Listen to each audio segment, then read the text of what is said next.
7월 14일 수요일 새벽 예배를 하나님께 드리도록 하겠습니다. 오늘 우리가 함께 살펴볼 말씀은요, 이사야 41장인데요 1절에서 20절까지 말씀을 함께 보도록 하겠습니다. 이사야서 41장 1절에서 20절까지 말씀입니다. 먼저 같이 드라마 바이블로 들어보도록 하겠습니다. 섬들아, 내 앞에 잠잠하라. 민족들아, 힘을 새롭게 하라. 가까이 나오라. 그리고 말하라. 우리가 서로 재판자리에 가까이 나아가자. 누가 동방에서 사람을 일깨워서 공의로 그를 불러 자기 발 앞에 이르게 하였느냐. 열국을 그의 앞에 넘겨주며 그가 왕들을 다스리게 하되 그들이 그의 칼에 티끌 같게 그의 활에 불리는 총에 같게 하매 그가 그들을 쫓아가서 그의 발로 가보지 못한 길을 안전히 지났나니 이 일을 누가 행하였느냐? 누가 이루었느냐? 누가 처음부터 만대를 불러내었느냐? 나 여호와라. 처음에도 나요, 나중 있을 자에게도 내가 곧 그니라. 섬들이 보고 두려워하며 땅끝이 무서워 떨며 함께 모여와서 각기 이웃을 도우며 그 형제에게 이르기를 너는 힘을 내라 하고 목공은 금장색을 격리하며 망치로 고르게 하는 자는 매질꾼을 격리하며 이르되 땜질이 잘 된다 하니 그가 못을 단단히 박아 우상을 흔들리지 아니하게 하는도다. 그러나 나의 종 너 이스라엘아, 내가 택한 야곱아, 나의 벗 아브라함의 자손아, 내가 땅끝에서부터 너를 붙들며 땅 모퉁이에서부터 너를 부르고 내게 이르기를 너는 나의 종이라. 내가 너를 택하고 싫어하여 버리지 아니하였다 하였노라. 두려워하지 말라. 내가 너와 함께 함이라. 놀라지 말라. 나는 내 하나님이 됨이라. 내가 너를 굳세게 하리라. 참으로 너를 도와주리라. 참으로 나의 의로운 오른손으로 너를 붙들리라. 보라, 네게 노하던 자들이 수치와 욕을 당할 것이요 너와 다투는 자들이 아무것도 아닌 것 같이 될 것이며 멸망할 것이라. 네가 찾아도 너와 싸우던 자들을 만나지 못할 것이요 너를 치는 자들은 아무것도 아닌 것 같고 험한 것 같이 되리니 이는 나 여호와 너의 하나님이 내 오른손을 붙들고 내게 이르기를 두려워하지 말라. 내가 너를 도우리라 할 것임이니라. 버러지 같은 너 야곱아, 너희 이스라엘 사람들아, 두려워하지 말라. 나 여호와가 말하노니 내가 너를 도울 것이라. 내 구속자는 이스라엘의 거룩한 이인이라. 보라, 내가 너를 이가 날카로운 새 타작기로 삼으리니 네가 산들을 쳐서 부스러기를 만들 것이며 작은 산들을 겨같이 만들 것이라.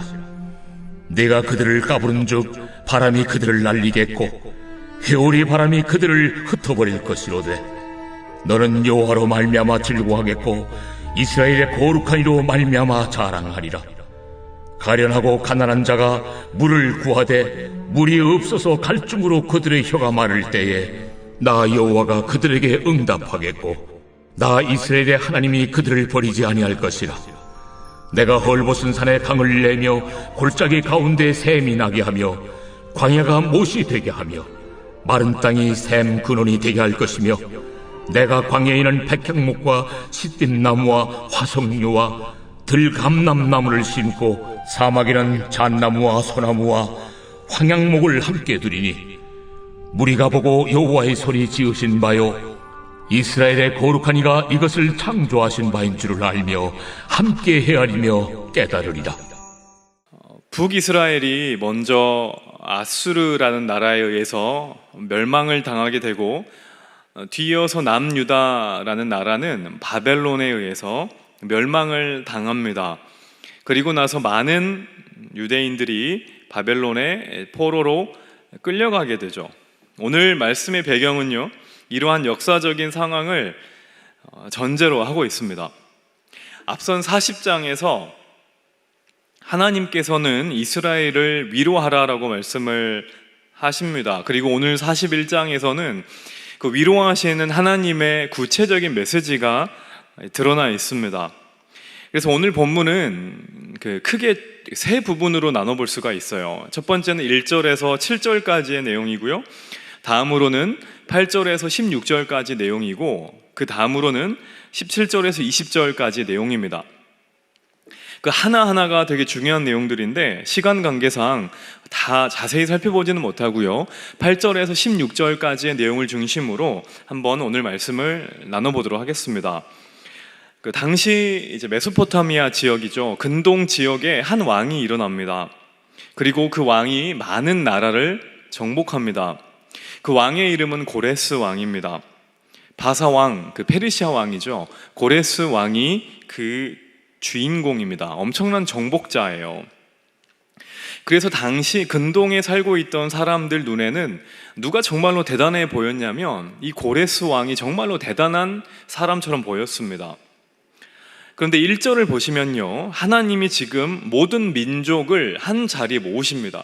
그 자리가 어디냐면 재판의 자리예요. 여러분, 그 재판의 자리는 어떤 자리냐면 그 진실이 드러나는 자리입니다. 무엇이 참이고 무엇이 거짓인지가 나타나는 자리죠. 지금 어떠한 사안에 대해서 하나님이 재판을 여시냐면 지금 온 열방을 점령하고 정복하고 있는 이 고레스 왕을 도대체 누가 세웠냐라고 하는 거예요. 정답이 뭐냐면 그 4절에 나와 있습니다. 이 일을 누가 행하였느냐, 누가 이루었느냐, 누가 처음부터 만대를 불러내었느냐, 나 여호와라, 처음에도 나요, 나중에 있을 자에게도 내가 곧 그니라 라고 나옵니다. 우리 하나님이 고레스를 세웠다는 거예요. 지금 이것을 하나님께서 말씀을 하시는 겁니다. 여러분, 역사는 사람이 끌고 가지 않습니다. 사람이 주인이 아니에요. 히스 스토리라고 하죠. 하나님의 이야기입니다. 하나님이 역사를 끌고 가시는 거예요. 역사는 반드시 하나님의 뜻대로 흘러갑니다. 이 사실을 믿지 못하는 사람들이 만드는 게 있습니다. 그것이 뭐냐면 우상이에요. 그래서 7절을 보시면요, 목공은 금장색을 격려하며 망치로 고르게 하는 자는 매질꾼을 격려하며 이르되 땜질이 잘 된다 하니 그가 못을 단단히 박아 우상을 흔들리지 아니하게 하는도다. 사람이 우상을 만듭니다. 왜 우상을 만드냐면 불안하거든요. 그러니까 자기를 지킬 존재를 자기가 만드는 겁니다. 이게 참 역설적이죠. 자기를 지킬 존재를 자기가 만드는 거예요. 여러분, 그 7절 보시면 그 우상을 만드는 일은 생각보다 복잡합니다. 간단하지가 않아요. 목공이 나오고 망치로 막 두드리기도 하고 못도 박기도 하고 막 흔들리지 않게 고정도 시켜야 합니다. 굉장히 복잡해요. 힘듭니다. 실제로 그래요. 우상을 만들고 우상을 섬기는 사람들의 삶을 보면은 굉장히 복잡하고 힘듭니다. 자, 그런데 하나님을 신뢰하는 사람의 삶은 어떻습니까? 정말 간단해요. 왜냐하면 진리는 단순하기 때문에 그렇습니다. 복잡하지 않아요. 너무 쉬워요. 그런데 사람들이 쉽기 때문에 잘 따르지를 않습니다. 쉬우니까 하질 않아요. 자꾸 자기가 뭔가를 해야 하고 뭔가를 이루어야 한다고 생각을 하거든요. 그게 우상의 본질 아닙니까? 우상은요, 우상을 숭배하는 사람에게 힘을 주지 않습니다. 정확하게 그 반대예요. 사람이 우상에게 힘을 줘야 돼요. 그래서 우상을 가까이 하고 우상을 섬기는 사람의 삶은 늘 피곤합니다. 사랑하는 여러분, 역사의 주인공은 바로 우리 하나님이세요. 우리 삶을 피곤하게 만드는 우리 삶의 우상을 과감하게 버리고요, 하나님을 믿고 하나님을 신뢰하는 하나님의 자녀들이 될 수 있기를 간절히 바랍니다. 다음으로 8절에서 16절까지의 내용인데요, 8절부터는 무대의 조명이 어떠한 그 대상에게 집중되어집니다. 한 8절을 보겠습니다.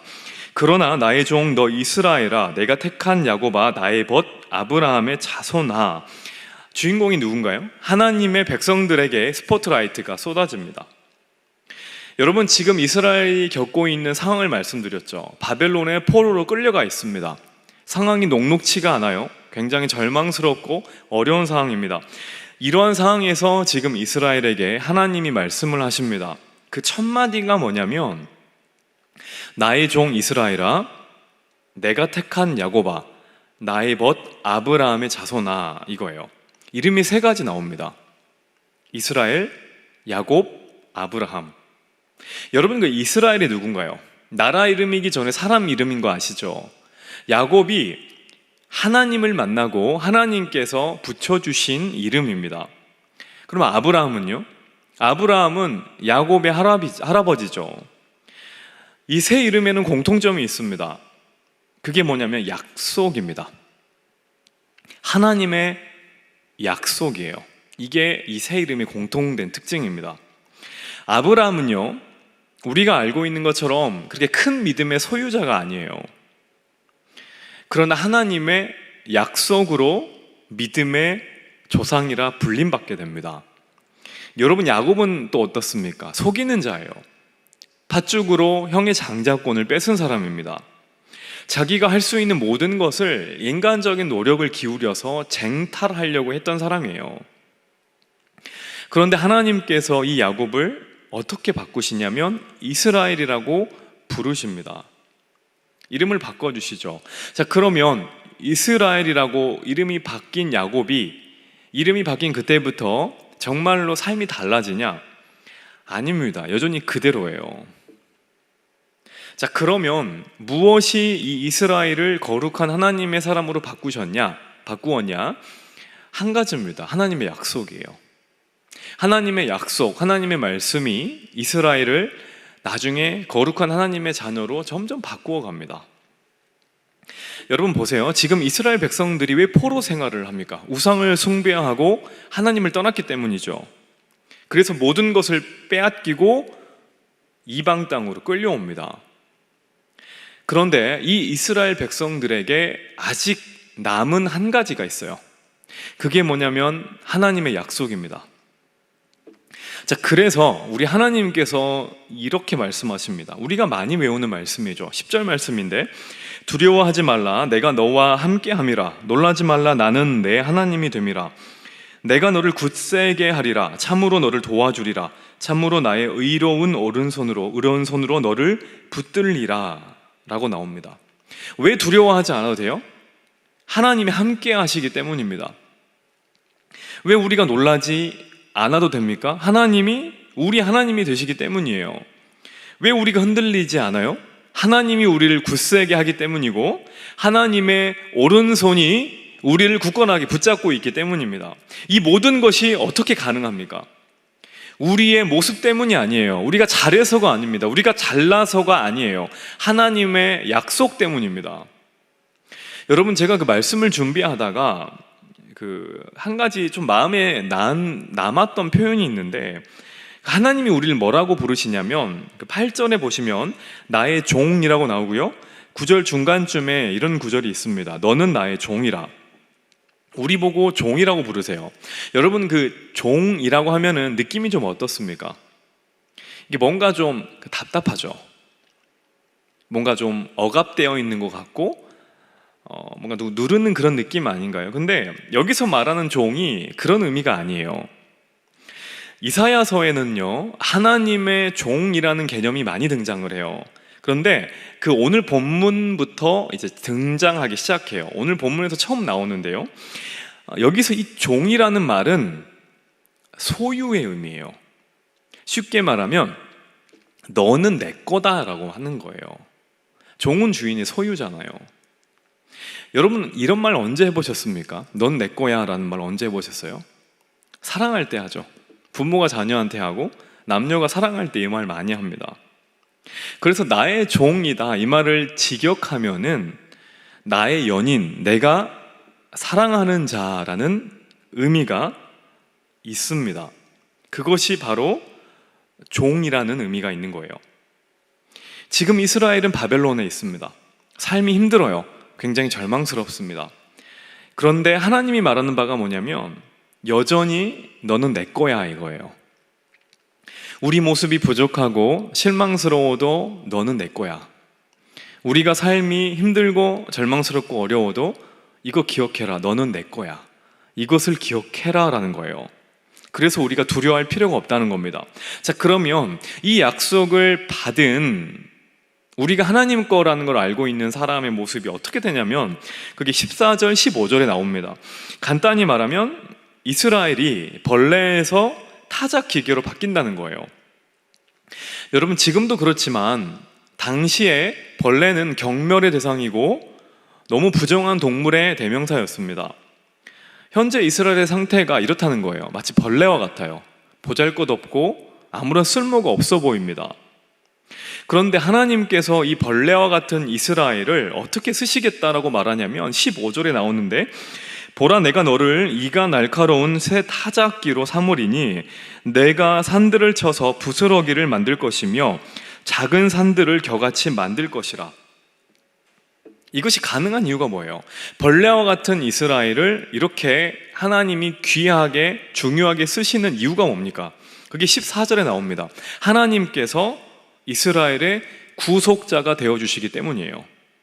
구속자는 뭐냐면 빚을 갚아주는 가족이나 가까운 친족을 의미합니다. 우리에게 빚이 많잖아요. 죄의 빚, 여러 가지 삶의 빚이 많아요. 근데 하나님께서 우리의 빚을 갚아주시겠다는 겁니다. 그게 구속자의 의미입니다. 가족처럼, 친족처럼 우리의 모든 것을 갚아주시겠다는 거예요. 그리고 나서 벌레와 같은 우리를 정말로 귀한 하나님의 도구로 쓰시겠다는 겁니다. 저는 그래서 이 약속의 말씀이 우리에게도 동일하게 적용되는 희망의 말씀이길 원합니다. 오늘 우리의 모습이 너무나 작고 미약할지라도요, 우리의 삶을 포기하면 안 됩니다. 하나님은 말씀하세요. 너는 내 거야. 그리고 나는 너의 아버지가 돼. 그 하나님께서 일하실 때 정말로 애벌레와 같은 우리가 나비로 변하듯이 약하고 보잘것없는 우리의 삶도요, 하나님께서 귀하게 쓰시는 새 타작기가 될 줄로 믿습니다. 그리고 오늘 하루 그 은혜가 우리 삶에 가득히 넘치는 귀한 하루가 되기를 우리 주님의 이름으로 간절히 축원합니다. 함께 기도하겠습니다. 사랑 많으신 주님, 우리가 우리 된 것은, 내가 나 된 것은 다 하나님의 은혜입니다. 나의 모습이 부족하고 연약할지라도 하나님의 약속의 말씀 때문에 우리가 오늘 또 살아가게 됨을 믿습니다. 벌레와 같이 부족한 우리를 떠나지 않으시고 너는 내 것이다 말씀하시고 너를 모든 것을 내가 구속하였고 소생시켰다라고 말씀하셔서 감사합니다. 벌레와 같이 자꾸 부족한 우리들을 하나님의 손에 붙들리게 하시고 그래서 하나님의 거룩한 과업을 이루는 새로운 타작기로 사용하여 주심에 감사드립니다. 오늘 하루 이 이사야서의 말씀이 우리 삶을 살아가는 말씀이 되게 하여 주시고 하나님의 선하신 약속의 말씀을 끝까지 믿고 하루를 감사히 살아가는 주의 거룩한 자들 될 수 있도록 주님께서 인도하여 주시옵소서. 모든 것 감사드리며 살아계신 예수님 이름으로 기도드립니다. 아멘. 각자의 기도 제목으로 기도하시고 오늘 하루 승리하시길 바랍니다.